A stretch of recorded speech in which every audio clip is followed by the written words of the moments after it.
Hello guys, I hope you're all doing brilliantly well. This is Red Pill Phil again. Hope your new year is going off to a flying start. Even if you live in Manchester, it's very cold and damp, and there's still trickles of the old lurgy lurking about in this house. I myself have pretty much fully recovered, but there's certain other members that have, one, just got it and two, not quite left it yet. So I hope this, whatever it is, viral crap is not affecting you guys. If it is, I hope you shake it off nice and quickly and speedily, so we can all get back on with our lives and worry about 2018 rather than just worrying about being well. That said, a big thank you to all new subscribers. A big hello to all old subscribers. Hope everyone is resonating with all the videos. It's fast becoming up to 100 videos, near enough, which I'm astonished with, to be honest. I don't look at numbers and I don't think, oh, it'd be great to get to that number. I just keep shooting and shooting videos, and obviously the demos and the rallies that I've been to shoots the numbers up, because the videos are itemised and kind of done in blocks, so that obviously has helped to bring the numbers up. But yeah, nearly a ton in terms of videos. So I hope there's plenty of material for people to be watching. Remember, it's only my opinions on some of the videos. I don't profess to be the man that knows it all, just giving my opinions. Some people will agree, some people won't agree. And that's the very nature of having an opinion and freedom of speech. So I hope you do resonate. But having said that, I'd like to give a big thank you to everyone who has put some money into the pot, as it were, via my PayPal. Much appreciated, very humbled. I can't believe the response, to be honest with you. From the strength of it, I have been able to make some details, make some plans and some future commitments from it. So same again, thank you very much to everyone. I realise it's at probably the wrong time of year to introduce it. Everyone's getting back to work and, you know, just coming out of Christmas and New Year. If you're like me, you're skint, so it's, you know, it wasn't a preconceived plan. It was just a case of, well, I've got a busy year coming up, so I'll just put the PayPal up there. If people can contribute, they can contribute. If they can't, there's no obligation by anyone or to anyone to contribute. It's literally if you are financially able to do so. And if you have done so, thank you very much. Now, here's just a list of some of the names that I've contributed, which honestly, I think you're all gems, so thank you. I'm not going to read your first name out, just in case you didn't want that to be announced. So I'm just going to read the first letter of your name and then your surname. Okay? A big thank you to S. Morley, to F. Bakos, hope I pronounced that right, or Bakos, M. Weston, E. Proctor, A. Hackett, A. Hutton, and last but certainly not least, N. Williams. Now, there's at least one of them peoples there, I'm not going to mention who, but has specifically mentioned that they're not actually working, but they felt the need to put money in the pot. So, same again, there's no obligation by anyone, but anyone who can, it is greatly appreciated, and thank you very much. Anyone who can't, the channel will be there, and I will still try to fulfill my commitments regardless. So thanks again, I love you all, and obviously you guys are certainly resonating. So that aside, thank you again. I thought I was just perusing round the internet, and I happened to come across this, a new proposed by the Turkish Parliament, which will allow those who rape underage children to be pardoned for the crime as long as they marry the victim after the act. Now, I could go into it. Basically, they're looking at lowering the age of sexual consent.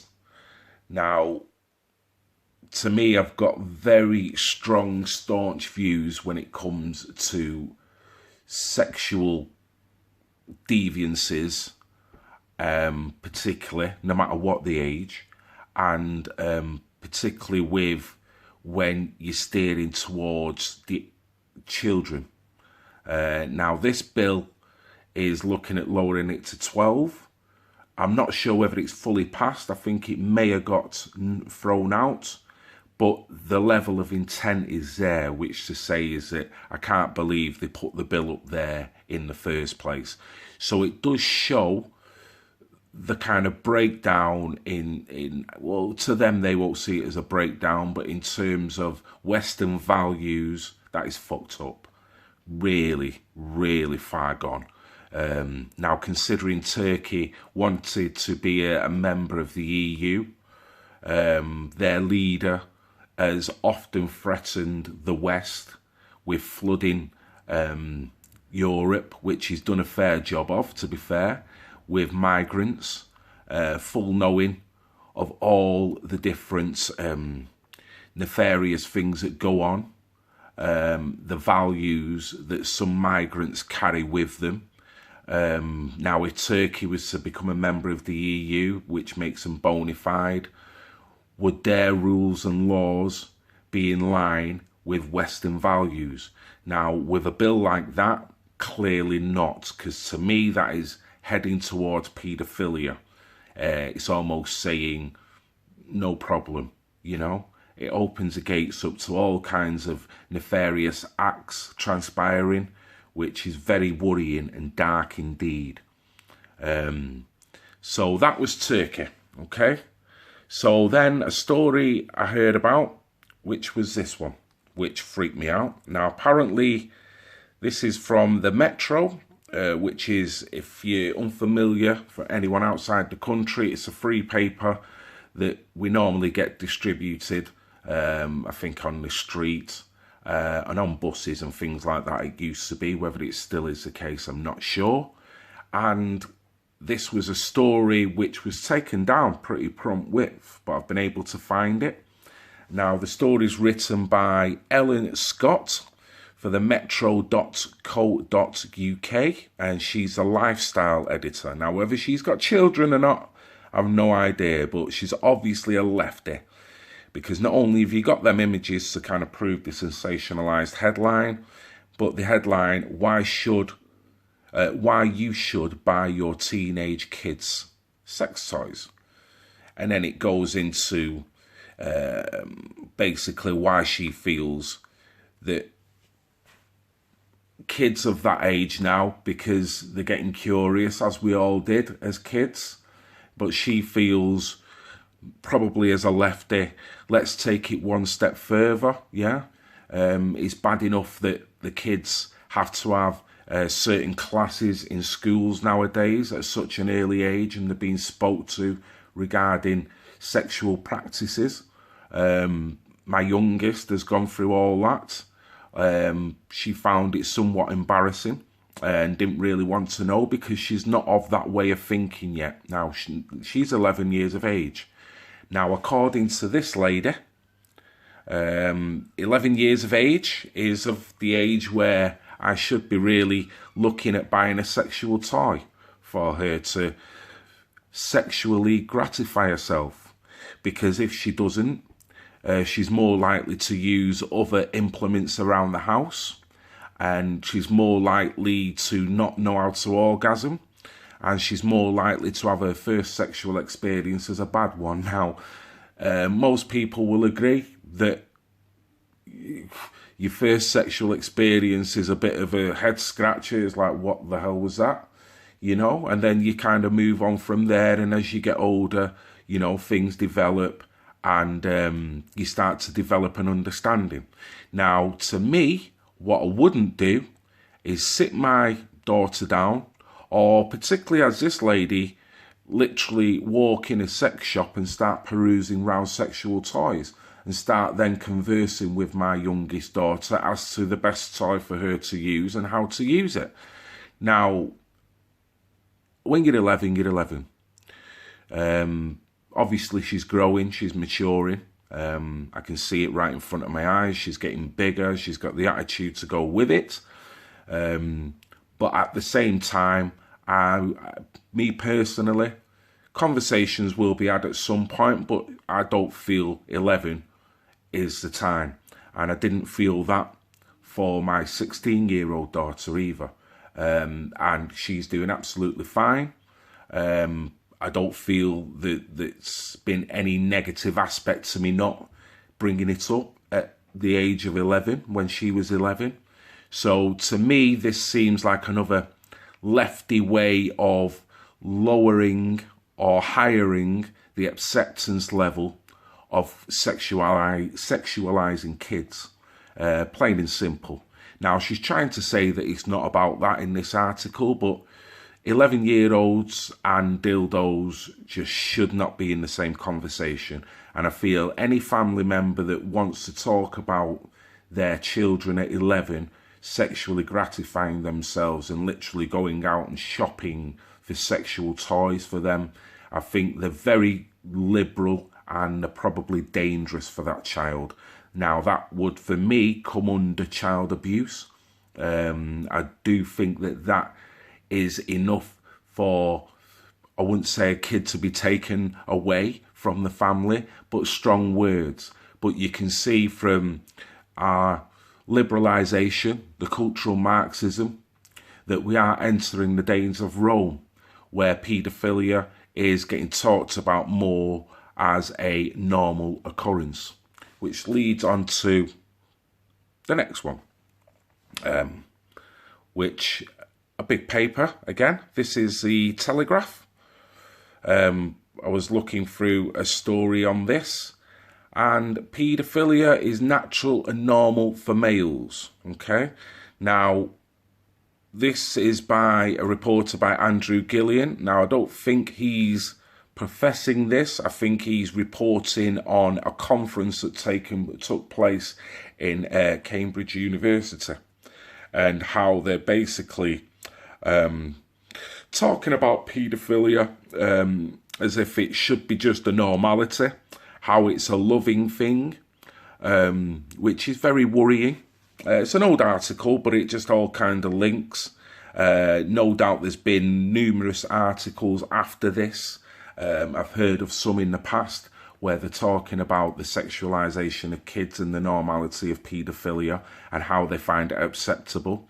Now, for me, when you're going back to all the celebrities that have been caught and a lot that have not been caught, even in Hollywood going on at the moment, there's been a lot of sexual deviancy that's been undercovered.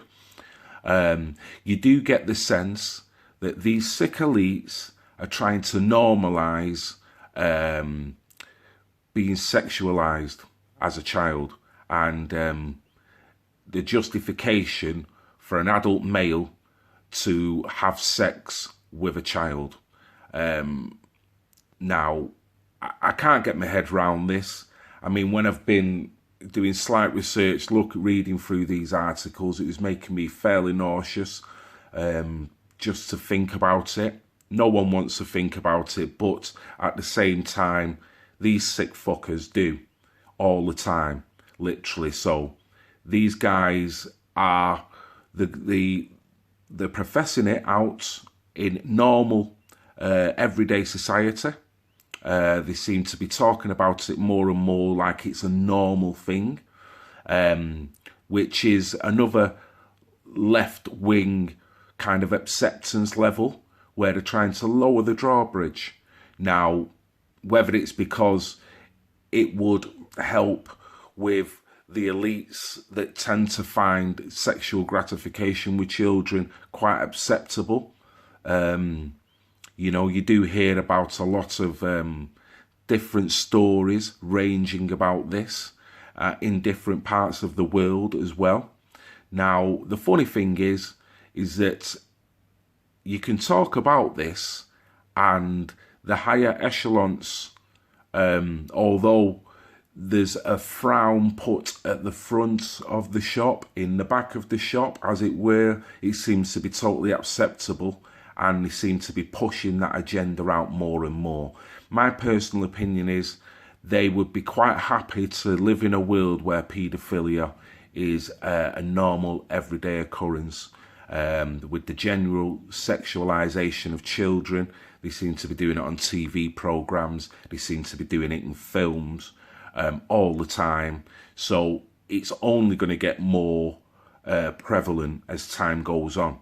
Now, if I was to hold a conference to talk about certain sexual practices within a certain Middle Eastern country, I would be called Nazi. The police would all be queuing up to make sure that I don't infringe any hate speech. I would get left-wingers shouting all kinds of names at me, but yet they will allow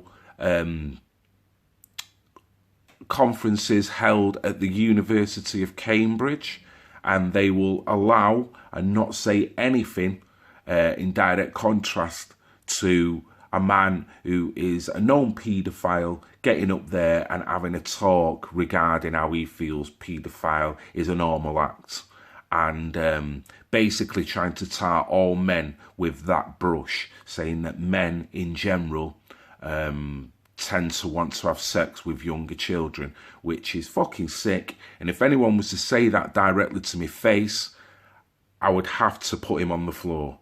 I really would have to put him on the floor, particularly if he's saying it in a way to try and prove his point, being that that's his views. I'm not a violent person, but there are some things that do turn my blood, and this is one of them.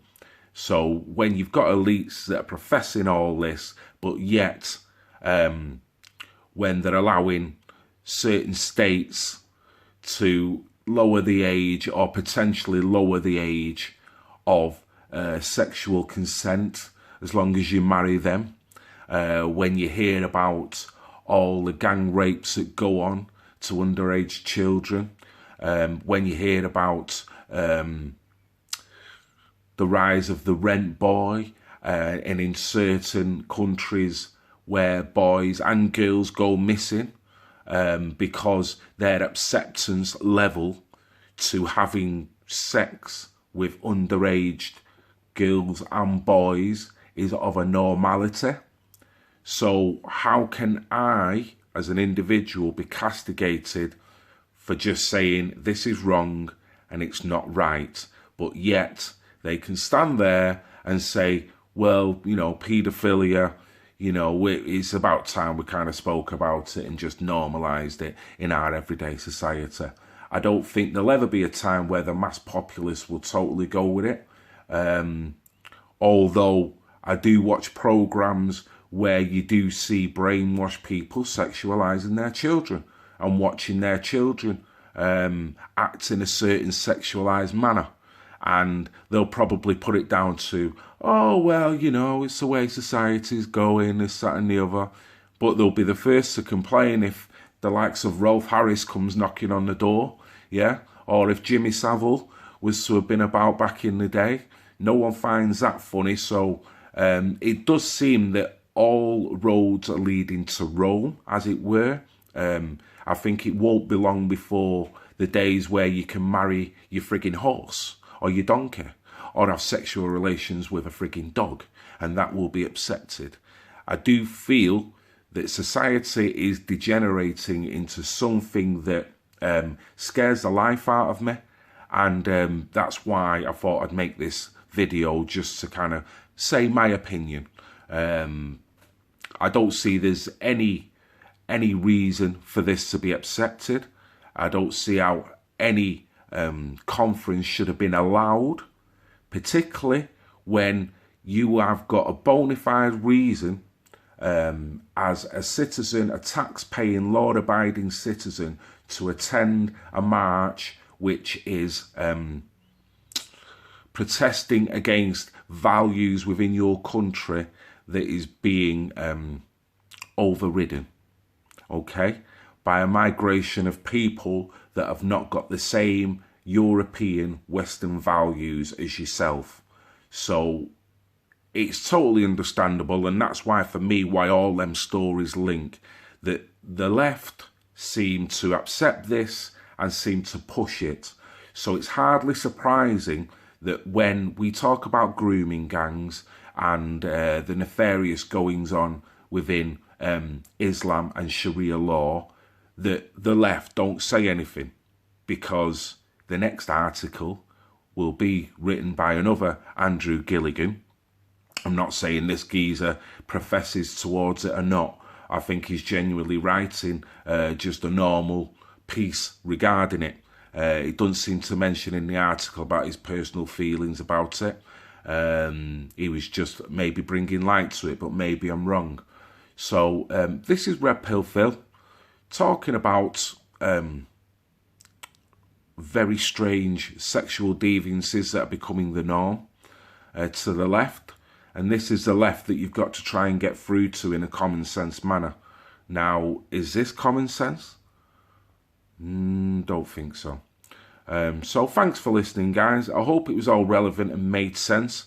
Red Pill Phil, like and subscribe.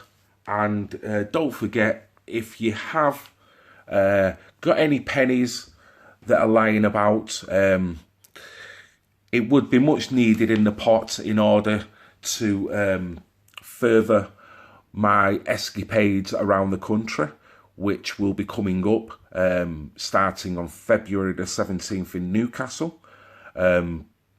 If you would like to make a donation, that would be greatly appreciated.